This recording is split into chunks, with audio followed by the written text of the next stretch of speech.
Here is a part two. Gary, now you get some information about who you're talking to. I'm a contractor by trade. I primarily deal in remodels, restorations, and major improvements or repairs. And with who I'm contracting to now, I am also classified a professional photographer to go along with being a contractor because I actually get paid for taking pictures. Thus, by the definition of a professional photographer, that's a key component of what I do. Now, these aren't just random pics that I just pulled off the web. I took them myself, and I could go on for days on topics that relate to fraud that I have first-hand knowledge of.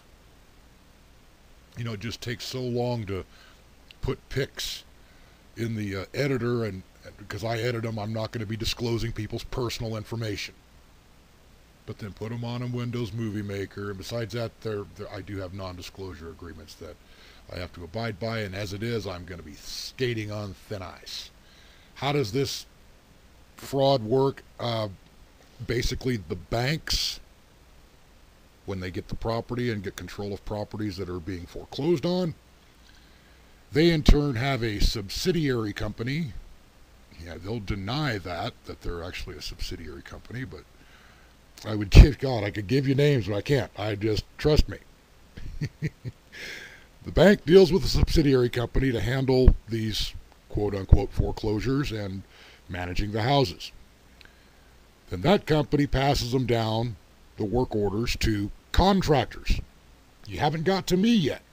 These contractors sit behind desks, they punch numbers, they type up reports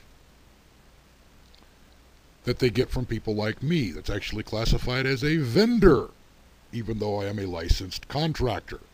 They just have to give different names to it so it doesn't step on their toes. When I submit a report, I would expect that report that I submit, especially the key information, to go all the way to the bank itself. But completely different topic. Let it just suffice to say, I make accurate reports, and the bank sometimes mysteriously doesn't seem to get them. We can talk about why later, but let that just suffice for now. Let's go through some of these pics here that I was talking about. Some fairly good looking houses. These are typical foreclosures. There's one, there's two, there's another one. This particular house, love it. It's from the early 1900s. I would love to restore that house. Anyway, I also get to deal with these type of guys quite regularly. You know, as we gain entrance to the houses, we have to then demonstrate to the police who show up because the neighbors call cops and, oh, somebody's breaking into the house, oh my God. Anyway, demonstrate that we've got the authority to be there with all the accompanying paperwork, including paperwork like this that you'll find posted on these houses. Let's just go through some of these. $75,440.37 plus interest, dating back to 6/01/2009 at the rate of 6.5%. Another one, $156,115.19, dating back to 9/01/2007 at 8.125%. $196,000 at 7.24%, dating back to 4/08. $139,883.33 at 6.875%, dating back to 09. Let's go through them. $144,000, 7.75% to 2008. $124,000, 8%. You say, so what? So what, right? Do you know the difference between a PPO and an REO? And I'm going to fill you in on that. PPO means public price offered. All those numbers I just cited to you, that is what these properties are offered to at a public price when they've been foreclosed on. How many have I personally seen sold in my area that I have personally worked on? Maybe at tops 20%. 20% of them have sold when they've been a PPO through what they call a short sale. After the foreclosure officially goes through, when they have surpassed the deadline, this now becomes an REO property. REO, meaning real estate owned. Who owns it? The bank owns it. So let's just go ahead and, since the bank owns it, let's look and see what the bank owns on quite a few of these. The next pic, by the way, shows the winterization warning / securing warning that we have to post, saying that the bank has the authorization to enter it, because anytime a property goes unoccupied, the bank, according to the lending instrument, has the right to secure their interest in the property. Next pic, you'll see typically this is some roof damage. And when that problem is not addressed, you start ending up with worse problems. Here's just some junk. This is what kind of condition I find typical houses in. Oh, look at the water damage.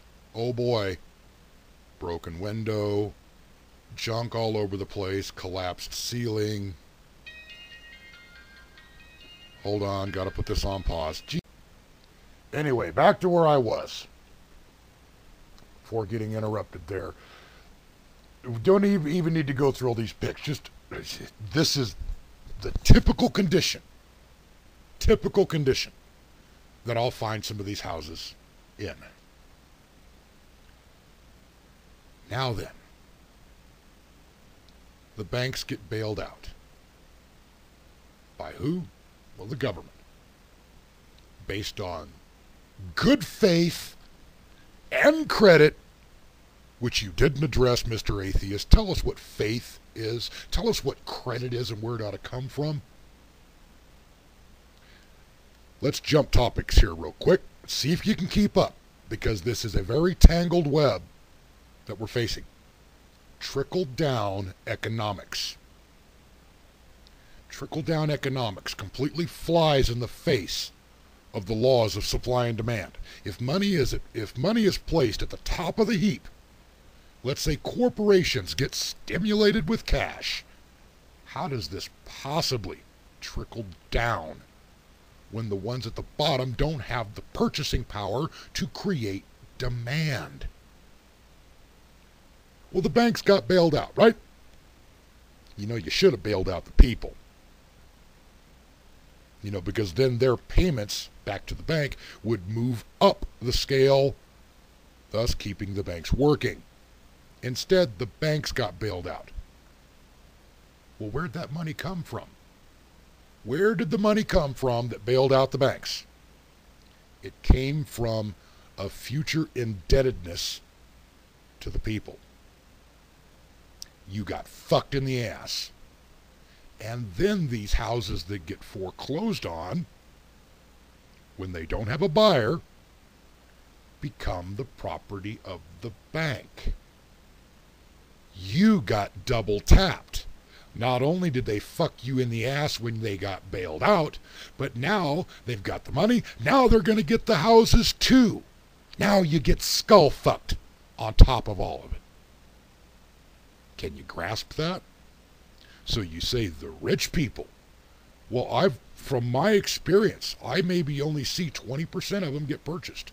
I see them go from the PPO to the REO. The bank owns them, and yeah, maybe some of their investors.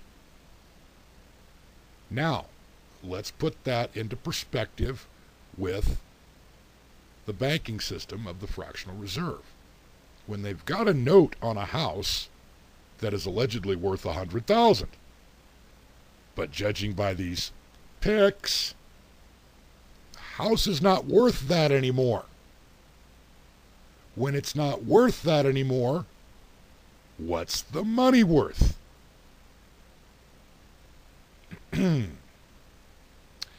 I could go on and on and on. I just want to get you to start grasping some of the situation we're in, that the money is supposed to, in theory, be backed up by a tangible asset. What happens when there's more money out there than there is value in the tangible assets to back it up? Just some more from my own personal experience. I have seen firsthand houses, brand new, being built directly across the street from some of these foreclosed houses. Let's say a foreclosed house is being foreclosed at $150,000 due. The house directly across the street that is brand new is selling for less than an older house that has a higher dollar amount to it that is completely fucked, that nobody would ever in their right mind purchase. How much is your money worth? I'll wait to see what you've got to say to that before we get any deeper. I'm too sexy for you.